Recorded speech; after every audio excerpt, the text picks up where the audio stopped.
Car મિત્રો વિડીયોમાં તમારું સ્વાગત છે। ફ્રાન્સમાં ફસાયેલા ભારતીયોને લઈને મોટા સમાચાર સામે આવ્યા છે, જેમાં મહેસાણાના કિરણ પટેલ મારફતે ઘૂસણખોરી કર્યાનો ખુલાસો થયો છે। કિરણ પટેલ ગેરકાયદે અમેરિકા લઈ જવાનો માસ્ટર માઇન્ડ છે। જી હા મિત્રો, અત્યારે હાલ મોટા સમાચાર સામે આવી રહ્યા છે। મહેસાણા જિલ્લાના 15 લોકો પ્લેનમાં સવાર હોવાનો ખુલાસો થયો છે। કડી, જોરણંગ, લાગણજ, આખજ અને સાલડી ગામના લોકો છે, જેમાં ફ્રાન્સના પ્લેનમાં અટકાવાયા બાદ કબૂતરબાજીનો મામલો સામે આવ્યો છે। જી હા મિત્રો, માનવ તસ્કરીની આશંકાથી 4 દિવસ પહેલાં ફ્રાન્સમાં રોકાયેલું ચાર્ટર પ્લેન આખરે મંગળવારે સવારે મુંબઈ એરપોર્ટ પર લેન્ડ થયું હતું।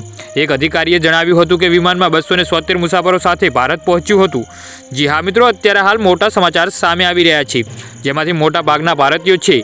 એરક્રાફ્ટ એરબેગ્સ E340 અને ફ્રાન્સમાં વેન્ટી એરપોર્ટ પરથી બપોરે 2:30 વાગે ઉડાન ભરી હતી અને મંગળવારે સવારે લગભગ 4 વાગે મુંબઈમાં લેન્ડ થયું હતું।